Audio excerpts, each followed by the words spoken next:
suka kawin, tidak sebut apa alasannya.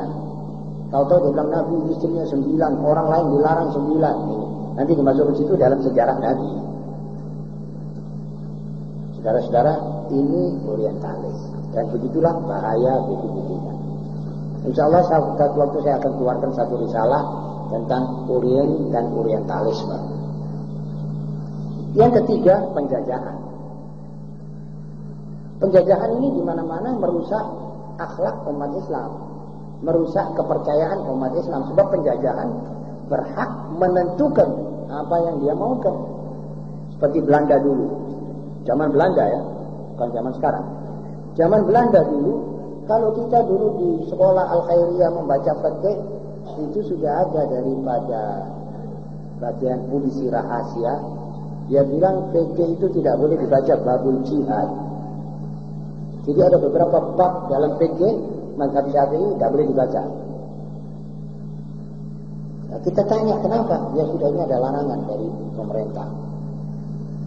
Sebab kalau umat Islam diajari babul jihad, nanti jihad melawan Belanda. Ini pengaruh penjajah waktu itu. Dan itu pengaruh biar orang jalankan di mana-mana negeri-negeri yang dia orang jajah. Inggris misalnya di India, itu tidak boleh orang baca ayat-ayat tertentu. Itu mestinya tidak boleh ditafsirkan ayat-ayat tertentu, sebab itu merugikan negara Inggris. Saudara-saudara, itu kaum penjajah begitu. Karenanya dengan begitu umat Islam banyak ketinggalan. Karena itu umat Islam menuntut kebebasan. Kebebasan artinya kebebasan berpikir. Kamu juga bebas mengeluarkan pikiranmu, kita bebaskan untuk mengeluarkan kami punya pikiran. Pokok saudara bisa ngawasi. Kalau kita umpamanya mau berbuat sesuatu, awas, ada apa-apa. Yang penting pikiran jangan dicuri, jangan dibuntongi. Nanti umat Indonesia, umat mana-mana tidak bisa jadi berpikir yang luas. Yang ketiga, yang keempat, kaum Marxis. Marxis ini kata-katanya, daya tariknya luar biasa. Sebab dunia ini sudah dirayakan sama Karl Marx, 70% orang yang tidak punya. Kebanyakan orang tidak punya, orang have not. Dia bawa iming-imingan kepada orang yang tidak punya ini. Pertama dia pergi kepada kaum buruh. Kaum buruh diiming-iming, tapi dijanji, kamu bisa dapat apa yang kami cita-citakan ini kalau kamu berontak terhadap majikanmu. Jadi diajarkan juga kelasan straight, perjuangan kelas. Kelas melawan kelas. Kelas buruh melawan kelas majikan. Atau kelas bawahan melawan kelas atasan. Ini Marxis. Nah ini disadap oleh dunia Islam.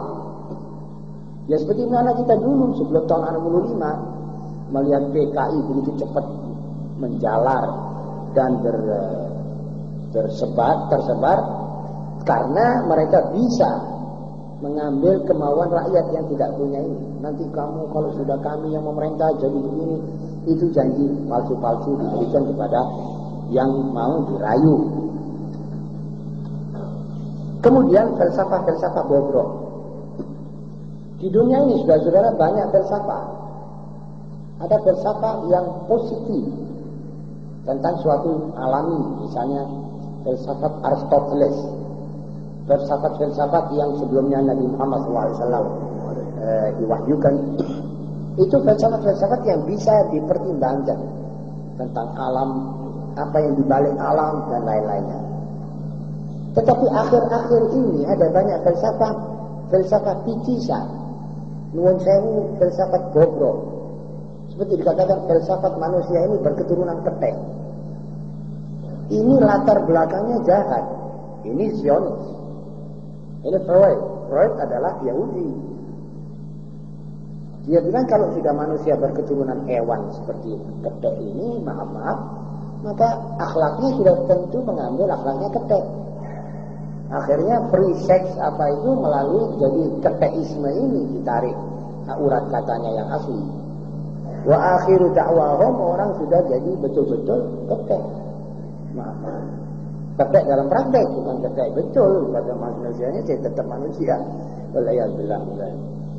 Kemudian paham sekularisme. Ini yang paling berat. Faham menanggalkan baju agama daripada seorang manusia paling berbahaya. Tanyalah kepada saya dari mana sumbernya ini. Saya jawab sumbernya Yahudi. Sebab Yahudi itu satu-satunya umat yang berpegangan pada agamanya dia sendiri. Kemudian mereka itu hidup tertekan. Di waktu kaum gereja memimpin di Eropa di abad pertengahan, itu Yahudi tertekan, tidak bisa hidup, digencet dan digenjot. Di mana-mana Yahudi itu disebeti, dibukuli, tidak dapat kesempatan hidup. Timbul pikiran sekularisme. Berikanlah apa untuk kaisar kepada kaisar dan untuk Allah kepada Allah. Berikan segala sesuatu itu sendiri-sendiri, jangan dicampur adukkan. Mereka kepingin supaya agama Kristen ini tidak berkuasa lagi. Sebab itu waktu tiap negara berkuasa Kristen. Jadi negara teokrasi. Seperti negara-negara Paus. Itu Yahudi ngerongrong sampai akhirnya orang-orang berpikir Eropa setuju. Akhirnya agamanya ditaruh di rak di atas gereja. Dan dia orang jalan dalam memerintah tidak pakai agama, pakai akal tok. Sampai sekarang. Tapi mereka waktu itu punya alasan. Apa sebab sampai diturun? So, mereka punya alasan kuat untuk memencilkan Bible dan Injil ini.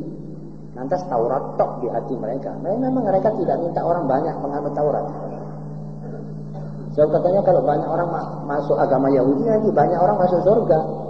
Jangan kita biar surga untuk kita. Dia tidak mau orang masuk Yahudi, kecuali kalau sudah terpaksa. Dan tidak semua orang diterima masuk Yahudi. Tetapi yang masuk Kristen harus dilumerkan, dilunturkan Kristennya itu. Atau dipisahkan antara Kristen dengan orang yang memerintah. Ada alasan. Alasannya sebab agama Kristen dan tindak tanduk kaum Kristen waktu itu menentang ilmu pengetahuan.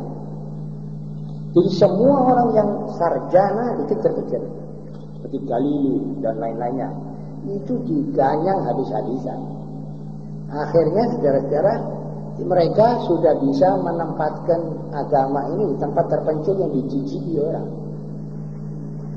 Lagi pula Kristen, agama Bible yang ada waktu itu dan sampai sekarang tidak ada doktrina tentang bagaimana memimpin negara. Jelas tidak ada, memang tidak ada ajaran. Bagaimana saudara mengatur aturan damai, aturan jihad, aturan apa? Tidak ada. Jadi cuma sekedar nasihat-nasihat, lalu cerita-cerita dan lain sebagainya. Dapat jalan, akhirnya dipencilkan. Lalu dipencilkan ini sekaligus diiras-iraskan kena Islamnya sekali. Islam juga harus dijauhkan dari negara. Dan ini diikuti dan dituruti oleh orang-orang di Timur Tengah. Di Turki misalnya, sekular. Negara kami negara akal, negara ilmu. Ikut pada Yahudi. Lantas akhirnya mereka tetap membebek kepada Yahudi. Negara Arab yang sekular tetap membebek kepada Yahudi. Lantas begitu mereka dalam keadaan lupa daratan menangnya sekularisme di mana-mana ini, padahal ini tidak bisa dipraktekkan dalam Islam. Islam itu agama sama ibadat itu tidak bisa, ibadat sama mencari duit apa itu satu, tidak bisa dipisah-pisahkan. Dalam ajaran Islam agama itu satu dalam segala kehidupan manusia, masuk agamanya. Jadi berjihad agama, mencari nafkah agama, ibadah. Jadi kawin ibadah. Bagaimana bisa dipisahkan? Tidak bisa disekularkan. Tapi mereka paksakan sekularisme.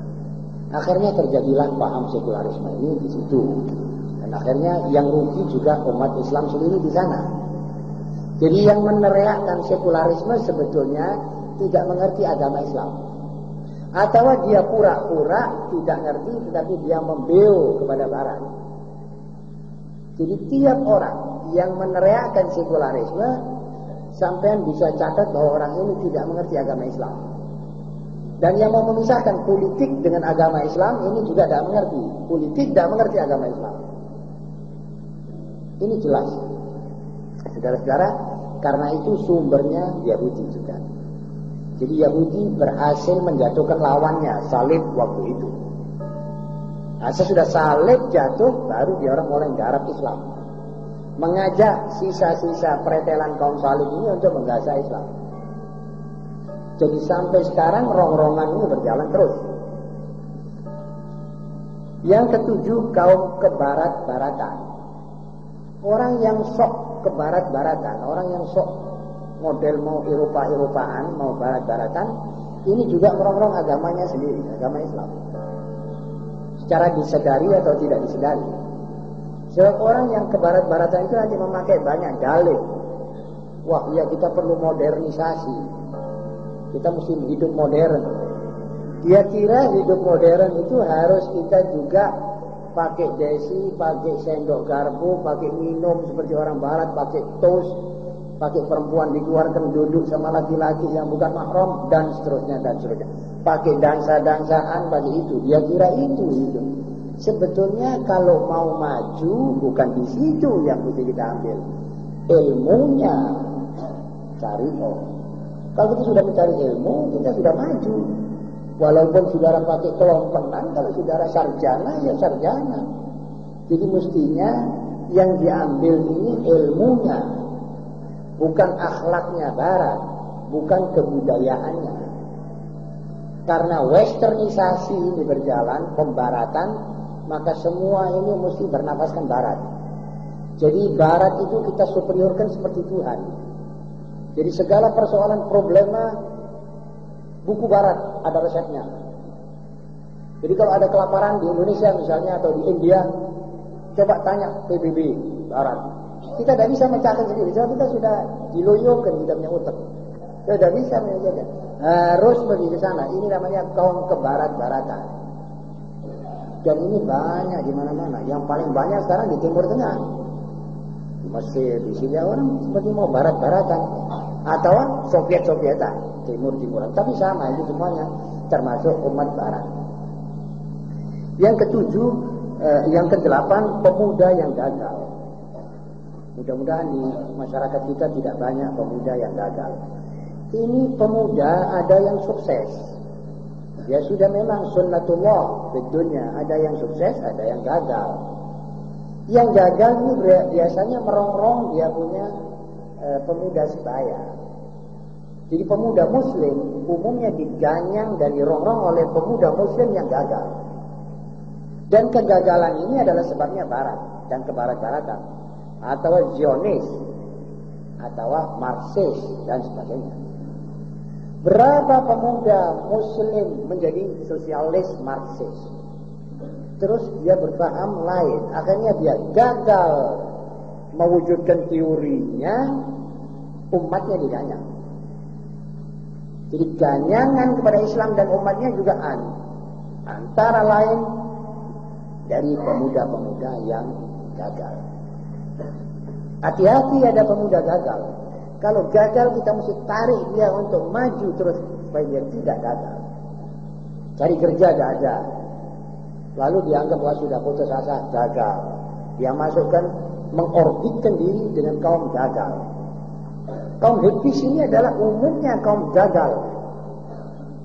Karena itu mereka sudah memberandal daripada masyarakatnya, mewujudkan segala yang merusak masyarakat itu.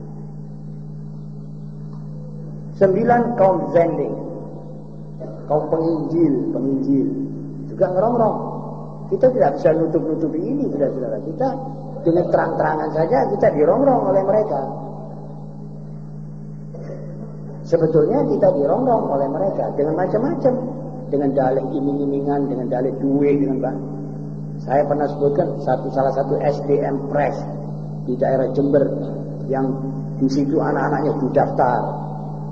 Sepi la ilaha illallah Muhammadur Rasulullah, secara cashless, diam-diam anaknya orang didaftar, dicatat nama-namanya di Amerika sana. Akhirnya dapat kartu anggota, pakai namanya, pakai potretnya, isinya pemuda sumbangan fonds untuk pemuda Kristen sedunia.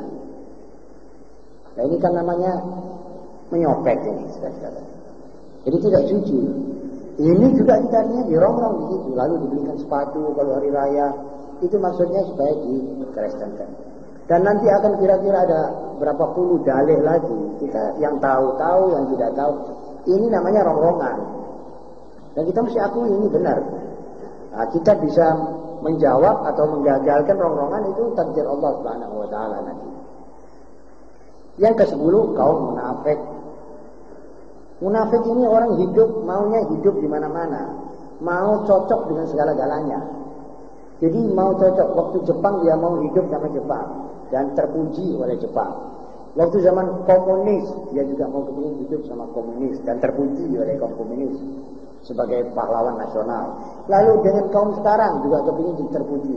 Jadi dia ini tidak punya satu pendirian yang cocok. Yang mana yang betul? Hidupmu waktu Jepang, hidupmu waktu sekarang, apa hidupmu waktu lain-lain pemerintahan ini? Ini orang tidak bisa saudara tanyai. Nanti saudara tanyai yang mana yang saudara anggap benar? Tidak bisa. Sebab dia berbeda pendapat. Waktu itu pendapatnya begini, waktu itu pendapat begini.